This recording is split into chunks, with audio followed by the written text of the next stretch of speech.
Сіздерге қоятын мынандай сұрағым бар. Қазір мына ғаламтордың біздің өмірімізде құдіреті артып тұр. Әр таяқтың екі ұшы бар деген сияқты, жақсы жағы да бар, жаман жағы да бар. Бірақ дегенмен біздің рухани әлемімізге интернет не береді болашақта? Осы сұраққа жауап берсеңіздер. Көп жағдайда мына интернет өмірінің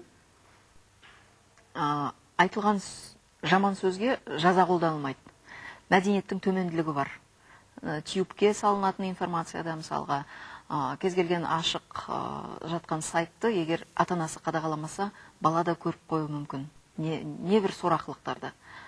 Сол қауіптен біз өзімізді қалай сақтап қаламыз, сол ғой. Мәдени өмірімізге қауіп бар ғой, таяқтың екі ұшы бар деген. Нальвираның сұрағы. Мен ойымша ол бізге қауіп тек қана ол интернеттен емес. Мысалға бізге теледидардан да сондай қауіп бар. Газеттерде сондай қауіп бар. Ізгіліктің айтқан сізде жетісіп тұрған жоқсыз дегендей болды ғой. Себебі деген мысалға кез келген дүңгіршекті алып қарасақ, ішінде орысшасы бар, қазақшасы бар, неше түрлі газеттер бар. Ашып қарасаңыз, ішінде жалаңаш нәрсе де бар, қандай нәрсе де бар. Енді теледидар да сондай. Белгілі бір жақсы осындай хабарларды бір-екі ғана көресің, қалған бәрі жаңағыдай дұрыс емес кинолар. Енді оның интернеттің мен ойымша бір зиянды болатын жағы, ол адамды бұлай томаға тұйықтыққа, яғни өз-өзімен сөйлесіп, немесе бұлай басқалармен тікелей сөйлесуге алыстатып, яғни виртуалды қарым-қатынас жасауға үйретіп тастайды. Бір яғни зомби қылып тастайтын сияқты болып көрінеді. Роботқа айналдыру қаупі бар. Ал бұлай оның пайдалы жағы, ол енді әрине ақпарат алмасуға, қаншама жұмыстарды жасауға өте үлкен пайдасы бар. Артық әрекет етпейсің, үйінде отырып шаруаңды бітіре бересің. Жаңағы сөз демекші өзгерістер келеді дедіңіз. Блогерлерге келейікші қазір мына тіл мәселесіне. Ресейдің блогтарын қарасаңыз, сайттарын қарасаңыз, жаңа бір виртуалды тіл пайда болды орыстарда. Тіпті олар да өзіне қауіп көреді интернет тілін. Привет деп жазылған орфографиясына үлкен бір қауіп көреді. Бізде сондай қауіп бар ма? Біз мысалға тіліміз үшін күресіп жатырмыз қазір. Орыс тілінен қорғаштап, қазір ағылшын тілінен қорғаштап, ал интернет терминдері келеді. Интернетпен қосыла ағылшын тілі келеді қазақ тіліне. Сонда қазақ тілі қалайша түрленеді? Қорқынышыңыз орынды. Жалпы ондай қауіп, қорқыныш көп тілшілерде бар. Әсіресе ғалым тілшілер қауымы көп қорқады. Бірақ мен түсінбейтінім, егер олар қорқып отыра беруге болмайды ғой. Егер қорқынышты қауіптігіне отыра бергеннен бәрі ол блогинг жойылып кетпейді. Блогосфера бәрі контент толысады. Қазақ тілі мәтіндер қате болсын, сауатты болсын жазылады. Мысалы, кейбір блогшылар мақсатты түрде қате жазады. Себебі оның оқырмандары оның қатесін іздеу үшін оның блогына келеді. Орыстар да солай. Ол бір блогты өзінше ерекшелеудің бір түрі дейік. Қазіргі қазақ тілі блогосферада қандай тенденция бар? Қазақ тілі жақсы оң үдеріс қалыптаса бастады. Бізде көбіне IT терминдары әлі бір жүйеге түскен жоқ, бізге түскен жоқ деп көп даурығамыз. Қазақ блогосферлары олар өздеріне ұғынықты қып, сол терминді өзіне ұғынықты қарабайыр тілмен жеткізіп жатыр қазір. Бірте-бірте блогосферда кең таралып, ол кең қолданысқа ие болды. Қазақтарда техника тілі жоқ деген бір ұғым бар еді ғой осыған дейін. Осы пікірдің бәрін жойып жатыр таптауын дүниенің. Интернетте қазақ тілі өзінше дамып жатыр. Мейлі ол қазір бір қате бар шығар, мейлі онда бір емле қазақтың үндестік заңына қайшы келетін бір тұстары бар шығар. Болсын. Кез келген нәрсе солай басталады, көшіре түседі. Ең бастысы оның қолданыс тауып жатқанына біз қуану керекпіз ғой. Интернетте орысша емес, ағылшынша емес, қазақшаға қолданыс тауып жатыр. Қазір қандай интернеттегі қазір қолданыстағы сөздер бар? Мысалы, мындай бір қызық айтайын, PS бар, постскриптум дейміз, соны қазақша PS деп жүрді. Қазір қырқып қой деген термин шықты. Яғни жазбасын айтылды, ең соңында қырқып қой дейді, қос нүкте қойып, өзінің ойын айтады.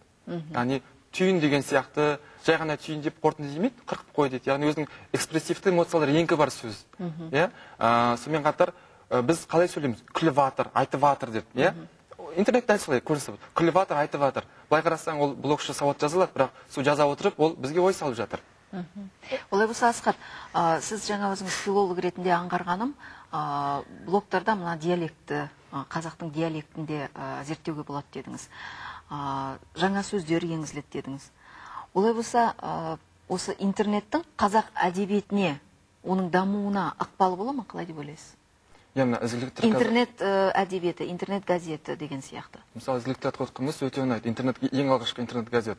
Бұл интернет газет, қазақ газет көбіне шеттегі қандастарымызға жұмыс істеді. Біз Қазақстанда оқи аламыз, шетелдегі қазақтар оқи алмайтын. Интернет газет арқылы, қазақ арқылы оқыды. Сөйтіп өз үлесін қосты, өзінің жазғандарын жібере бастады. Яғни біздегі мысалы жазушылар одағы атқармай отыр ғой қазір. Байланыс, әдеби байланыс шетелдегі қазақтармен деге жазушылармен интернет газет оның міндетін атқарды. Ізгіліксіз жалғастырсаңыз. Оның үлкен пайдасы бар, себебі бізде өзі Қазақстандағы бұқаралық ақпарат құралдары туралы заңның ерекшелігі де, яғни интернеттегі блогтағы жазбалар ол бұқаралық ақпарат құралы болып есептелген. Мысалы сайттардың өздері. Мысалға бір газет ашу үшін қаншама шығын, қаншама қыруар қаражат қажет болатын болса, мысалға бір блог ашу үшін немесе бір сайт ашып оған тұрақты түрде мақала салып жүру үшін көп шығын қажет етпейді. Әрі ол жерде жарияланған нәрсе бұқаралық ақпарат құралында жарияланған деп есептелінеді.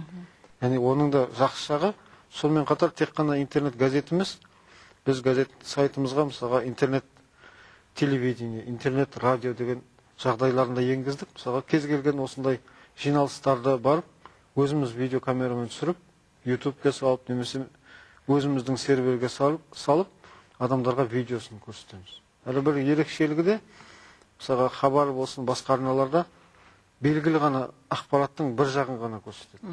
Сіз басқа қырларынан? Біз басқа қырларынан көрсетеміз. Сосын бір жақсы жері, мысалы, біз жақсы Алматыдамыз, бізге оңай. Мысалы, мен Алматыда оқушы болсам, жазған өлеңімді редакцияға апарып беремін, ол шығуы мүмкін. Ауылдағы бала қайтеді, ауылда қаншама өлең шығаратын жас балалар бар, иә? Бұрынғыдай байланыс жоқ, иә? Олар не істейді? Оларға интернет көп көмек береді.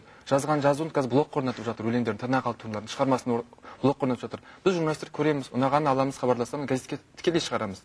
Егер оны блогқа қоймаса, біз қайдан білеміз дарынды бала қайда екенін? Яғни интернет ауылдағы дарынды балалардың ашылуына көп көмек көрсетеді. Олар ешкімнен көнбегенсе өздері блог ашып, жазған алғашқы өлеңдерін, шығармаларын блог орнату арқылы біріншіден интернетті қазақ тілінде байытады, мәлімет қорымен.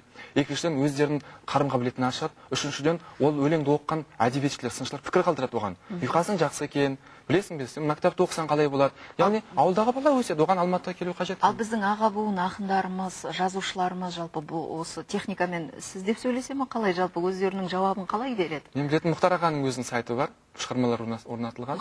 Мұхтар Шахановтың сайты бар, өзінің өте жақсы. Бірақ әрине ол сайт, мәліметтік сайт, тікелей жұмыс істеп тұруға болмайды, бірақ бар, қуанышты жағдай. Ақындарымыз? Ақындардан Мәссаған.комда көп ақындардың, жазушылардың шығармалары бар. Соны білем. Өздері ешкім міндеттеген жоқ, өздері орнатып жатыр оны. Ал жалпы мынандай интернетте бар ғой, жалпы Оксфорд кітапханасының сайты, кез келген сөреден кітап алғандай алып оқи бересің. Міне сондай ақпарат алатындай бір сайттар бар ма? Қор бар ма? Қор дегенде гуманитарлық әдеби қор. Мәдени мұра бағдарламасы бар мысалы үшін. Және әрбір үкіметтік, яғни орындардың сайттары бар. Сонымен қатар әрбір кітапхананың, әрбір жағдай өзін сыйлайтын былай мекемелердің көпшілігінің ақпараттары бар ол. Кез келген атақты тұлға жайлы мысалы егер мен ақпарат іздейтін болсам. Сіз айтып отқан сөзімше Википедия болса керек.